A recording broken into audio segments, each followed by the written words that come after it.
Welcome back, everybody. Ready to dive into another super interesting topic. We are taking a look at visual arts today. I'm excited to see where this goes. Yeah, me too. I've really enjoyed reading the notes and research you put together. Well, I tried to highlight a few key themes from the materials you provided. Yeah. Things about like how our tastes change over time and even how we use the language of art, Exactly. And it's interesting how often like new art movements are initially met with resistance. Mm.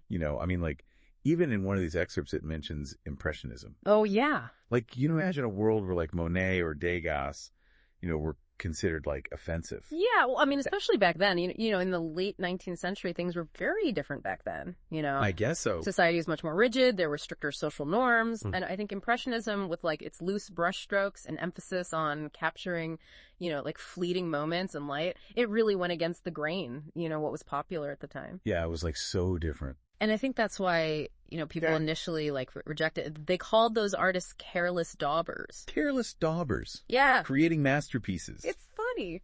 Yeah. It's wild. It really makes you think, are we programmed like as humans to just resist anything that's like new and different? Maybe. Especially when it comes to art. Well, that's what's so fascinating about the research you gave me is this whole idea of visual literacy. Oh, yeah. Tell me about that. Yeah. Well, one article even argues that like the constant bombardment of images, that we all experience online, right? It's actually making us less patient with art. That requires like time and contemplation. Oh, so like we're getting worse. Yeah, it's like our brains are being rewired. Oh, wow. To favor instant gratification over, slow and deliberate appreciation. That's a little sad. Yeah. So instead of becoming like more open to new art forms, are we actually becoming more resistant to them? Yeah, potentially, because we're just used to quick visual hits. Oh, man. And, that's one interpretation that's presented in the research. Mm-hmm. But it raises some, really important questions about how technology is, like, shaping our, aesthetic sensibilities. Right. And, think about, like, your own experience. Have you ever felt that? Like, you're scrolling through endless images online and then you just feel empty afterward? Oh, all the time. Yeah. Like I get overloaded and then nothing really sticks. It's like the paradox of the digital age, right? Mm. We have access to more art than ever before, but are we really engaging with it, on a deeper level? That's the question, isn't it? Or are we just consuming and discarding, images at an alarming rate? This actually reminds me of something you mentioned in your notes. What did I say? About your experience at that modern art exhibit. Oh, yeah. Remember you were talking about that massive installation made of like recycled materials? Right. You said you felt confused by it? Yeah, a little bit. I just didn't get it. What was it about that piece that like challenged you? I think it was just the chaos of it. Like it wasn't beautiful in the traditional sense, but it made me think about like consumerism and waste and our impact on the planet.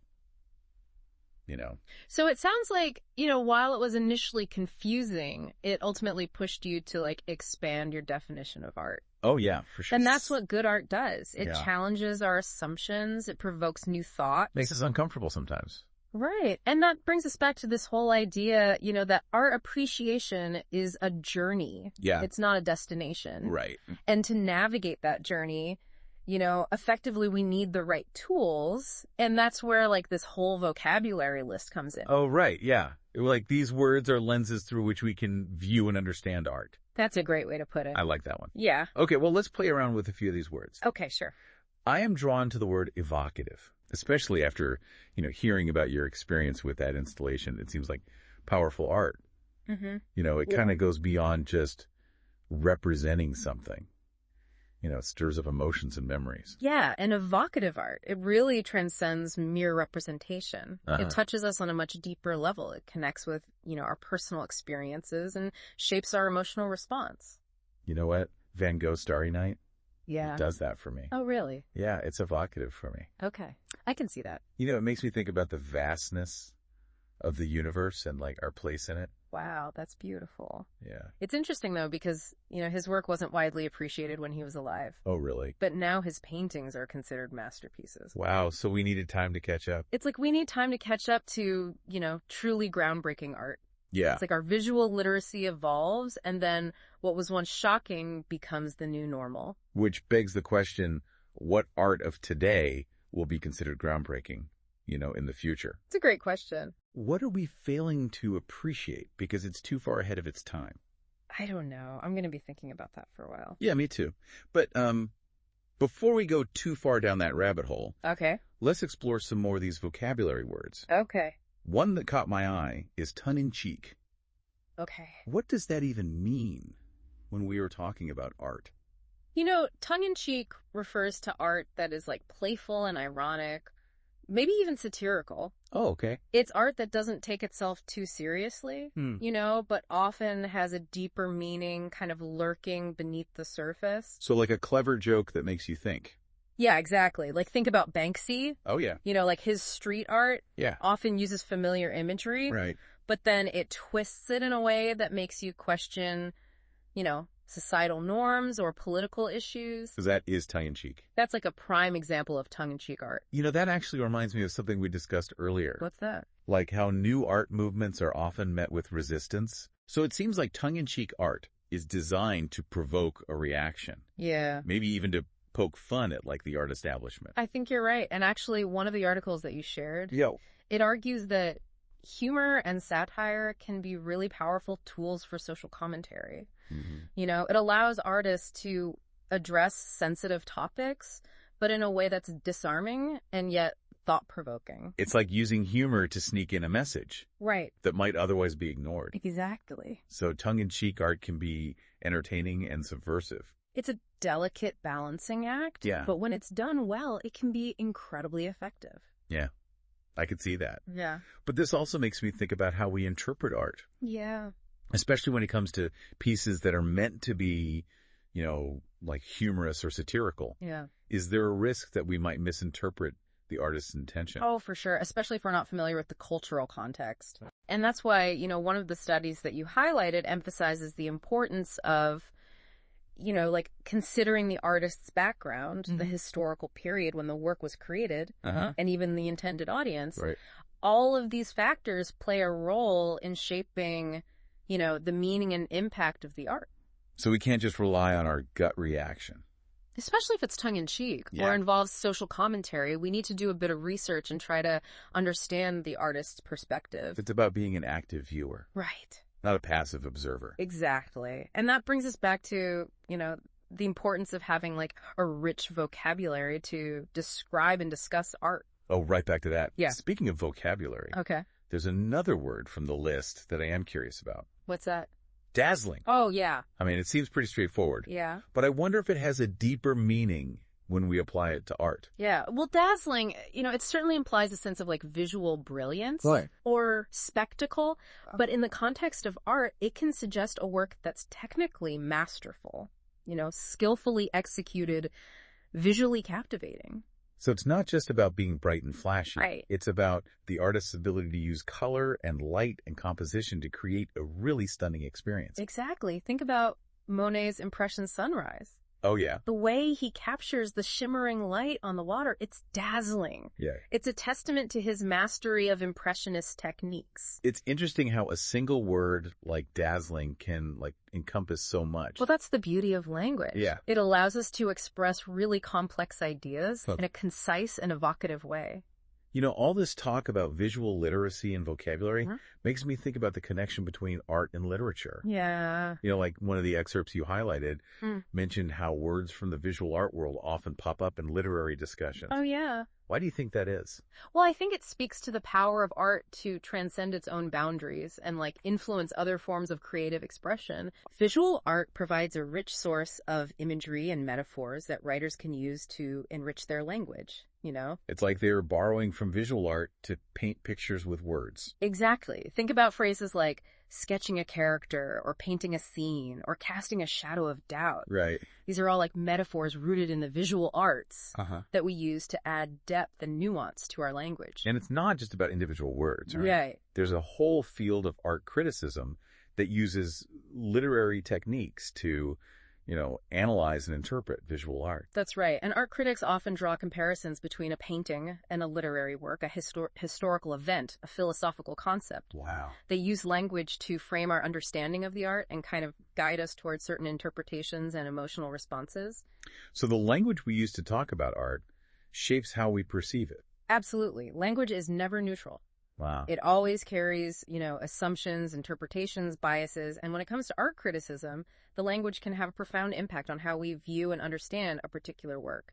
That's a really powerful insight. Yeah. It makes me realize that art appreciation isn't just about looking at something. Right. It's also about engaging with the language used to describe and interpret it. And that engagement can take many forms. It could be reading art criticism, discussing a work with friends, or even just reflecting on your own personal response. Yeah, I like that. I like that a lot. Yeah. This whole conversation has really opened my eyes to this complex interplay between art language and human perception. For sure. But before we get, too lost in the theoretical, okay, I want to circle back to something you mentioned earlier. What's that? The idea that what we consider groundbreaking art today, right, might be completely different from what future generations appreciate. Yeah, it makes you wonder, if there are artistic movements happening right now that we're just not equipped to understand yet. Yeah, or appreciate. We could be limited by our own historical and cultural context, but if art is constantly evolving, how can we even begin to anticipate what the future holds? I don't know. Do you have any ideas? Well, one way is to pay attention to emerging trends, Yeah. Look for artists who are pushing boundaries and experimenting with new forms of expression. So being open to the unexpected. Right. Challenging our assumptions and recognizing that, the definition of good art, it's always changing. Exactly. And who knows, maybe by embracing this open-mindedness and this curiosity, we might even catch a glimpse of the artistic revolutions yet to come. Ooh, I like that. Yeah. That's good. I like that too. It's exciting and a little daunting to think about how art is always evolving. Yeah. But let's bring it back down to earth for a moment. We've covered so much ground, from impressionist daubers to the power of tongue-in-cheek art. It's been a lot. What are some key takeaways for you? And how can we apply this knowledge beyond the museum walls? You've hit on a crucial point. How do we take these insights and make them relevant to our everyday lives? Yeah. One thing that struck me from your research is that art isn't confined to galleries or museums. Right. It's all around us if we know how to look. You're right. I've been thinking about that as we've been talking. Yeah. We often take for granted the artistry that goes into architecture design, even the clothes we wear. I know. Think about the way light plays on the facade of a building. Yeah. Or the intricate patterns in a textile. Yeah. There's intention and creative decision-making behind those elements. Right. It's about recognizing the art in the everyday. And maybe appreciating it more because we understand the thought process that went into it. Exactly. And it goes beyond just appreciating it. It's about being more expressive ourselves. Okay. Remember all those descriptive words we discussed? We can use that vocabulary to talk about not just art, but the world around us. So instead of saying the building is cool, I could say the architect's use of light and shadow is really evocative. Exactly. By using, more specific and nuanced language, we not only communicate more effectively, but we kind of elevate the conversation. We start to see the world through a more artistic lens. And maybe inspire others to do this. Yes. It's like we're spreading that visual literacy that we were talking about. I love that. It's not just about passively absorbing art. Yeah. It's actively engaging with it. Right. Talking about it, even incorporating autistic principles into our own lives. This deep dive has really shifted my perspective on art. Oh, yeah. In what way? I used to think it was just about aesthetics, about what I personally found beautiful or pleasing. But now I see it as like a powerful tool for communication, social commentary, even self-expression. And that's the beauty of art. It's constantly challenging us to expand our definitions and expectations. Yeah.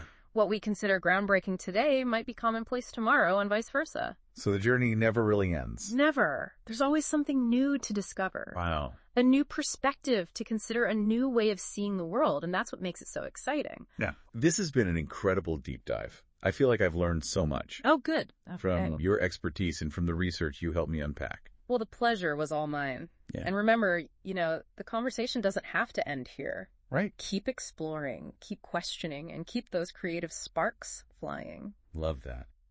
And to our listener, we hope this deep dive has sparked some new ideas and inspired you to see the world with fresh eyes. Yeah. Art is everywhere waiting to be discovered and appreciated, so go out there and experience it. Yeah, it's like a clever joke that also makes you think. Oh, okay. Think about Banksy. Oh, yeah, I like Banksy. His street art often uses like familiar imagery. Right. But it's twisted, in a way that makes you question societal norms or political issues. Right. That's a prime example of tongue-in-cheek art. I see. That reminds me of something we were talking about earlier. Oh, yeah. How these new art movements are often met with resistance. So tongue-in-cheek art is almost like it's designed to provoke a reaction, right?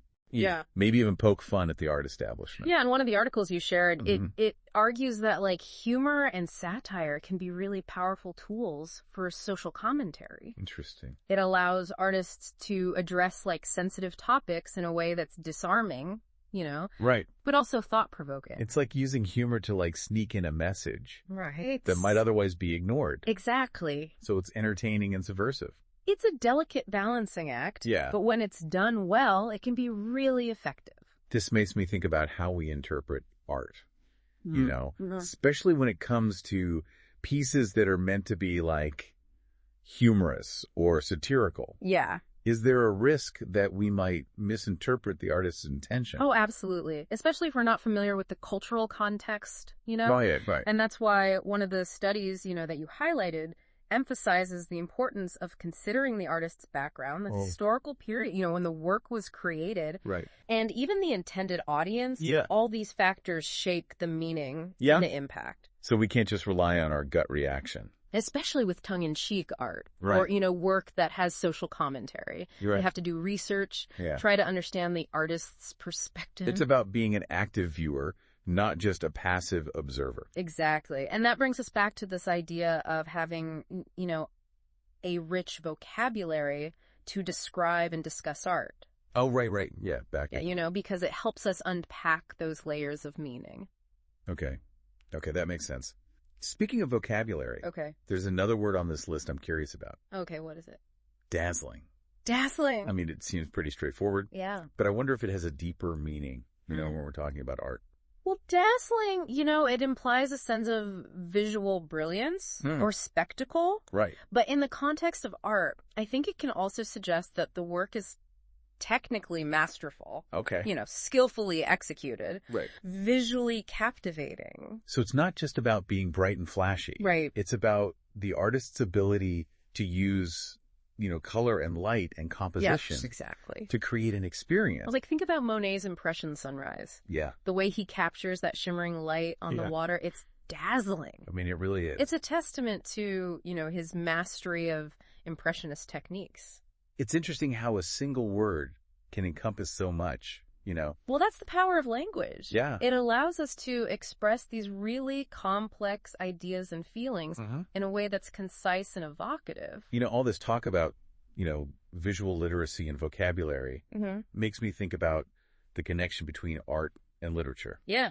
One of the excerpts you highlighted mentioned how words from the visual art world often pop up in discussions about literature. Oh, for sure. Why do you think that is? I think it speaks to the power of art to transcend its boundaries. Okay. And influence other forms of creative expression. Visual art provides this rich source of imagery and metaphors. Right. And writers draw on that to enrich their language, and create vivid descriptions. It's like they're borrowing from visual art. Yeah. To paint pictures with words. Exactly. Think about phrases like sketching a character, or painting a scene, or casting a shadow of doubt. Right. All rooted in the visual arts. I never thought about it that way. Yeah. And it's not just about individual words or phrases. There's a whole field of art criticism that uses literary techniques to analyze and interpret art. So it's all connected. Yeah, and art critics often draw comparisons, between a painting and a literary work, historical event, a philosophical concept. Wow. They use language to frame our understanding of the art, Right. Guide us towards certain interpretations. So the language we use to talk about art shapes how we perceive it. Absolutely. Language is never neutral. It carries assumptions, interpretations, and biases. And when it comes to art criticism, the language used can have a profound impact on how we view and understand a work. That's a powerful insight. Yeah. Makes me realize that, art appreciation isn't just about looking at a painting or a sculpture. It's about engaging with the language used to describe it. Yeah, and that engagement can take many forms. It could be reading art criticism. you know, talking about a work with your friends, Right. even reflecting on your own personal response to it. I like that. Yeah. You know, this whole conversation has really opened my eyes to the interplay Yeah. between art language and human perception. For sure. It's fascinating, isn't it? But before we get too lost in the theoretical, Yeah. I want to circle back to something you mentioned earlier. Okay. This idea that what we consider groundbreaking art today Right. might be totally different from what future generations will appreciate. It makes you wonder, you know, if there are artistic movements happening right now that we just don't even understand yet. Right. Or we can't appreciate them yet because they're too far ahead. We're limited by, you know, our own historical and cultural context. Yeah. But if art is constantly evolving, you know, how can we even begin to anticipate what the future holds? I don't know. That's a good question. Do you have any thoughts on that? Well, one way is to, you know, pay attention to emerging trends. Okay. Look for artists who are pushing boundaries and experimenting with new forms, you know? So it's about being open to the unexpected, challenging our assumptions. Right. Recognizing that, like, good art is always changing. Exactly. And who knows, maybe if we embrace this open-mindedness and this curiosity, we might even get a glimpse of, you know, the next big thing. Ooh. I like that artistic revolution's yet to come. Yeah. I like that. It's exciting and a little daunting, you know? Yeah. Think about how art is always evolving. For sure. But let's bring it back down to earth for a minute. You know, we've covered so much Yeah. from impressionist daubers to tongue-in-cheek art. It's been quite a journey. What are some, like, key takeaways for you? And how can we apply this knowledge to our everyday lives? Yeah. You know, beyond the museum walls. You know, you've hit on a crucial point. How do we take these insights and make them relevant to our, you know, daily lives? Yeah. One thing that struck me from the research you gave me is that art isn't just confined to galleries and museums. Right. It's all around us, you know? I was just thinking about that. Yeah. You know, we often take for granted the artistry that goes into things like architecture design, even the clothes we wear. I know. I mean, think about the way light plays on a building. Yeah. Or the intricate patterns in a textile, you know? There's so much intention, Right. creative decision-making behind those elements. Yeah. It's about, you know, recognizing the art in the everyday. And appreciating it more because we kind of understand the thought process behind it. Exactly. And it goes beyond appreciating, you know? Right. It's about being more expressive ourselves. Good. Remember all those descriptive words we were talking about? We can use that vocabulary to talk about not just art, but the world around us. So instead of just saying, that building is cool, I could say, the architect's use of light and shadow is evocative. Exactly. By using, you know, more specific and nuanced language, we can communicate more effectively and we can elevate the conversation. You know, Yeah. we start to see the world through this more artistic lens. And then maybe we inspire others to do the same. Right. It's like we're spreading visual literacy. I love that. Me too. Mhm. You know, this whole deep dive has really, like, shifted my perspective on art. Really? In what way? You know, I used to think it was just about aesthetics, you know, just about what I found beautiful or pleasing. Uh-huh. But now I see it as this powerful tool for communication, social commentary, even self-expression. And that's the beauty of art. Yeah. It's constantly challenging us to expand our definitions and our expectations. Right, like what we consider groundbreaking today might be commonplace tomorrow. Exactly, and vice versa. So it's like a journey that never really ends. It never ends. There's always something new to discover, a new perspective, to consider a new way to see the world, and that's what makes it so exciting. This has been an incredible deep dive. It has been fun. I feel like I've learned so much from you and from all this research. Oh, well, the pleasure was all mine. I'm glad you got so much out of it. And to our listeners, we hope this deep dive has sparked some new ideas and inspired you to see the world with fresh eyes. Art is everywhere, waiting to be discovered and appreciated, so go out there and experience it.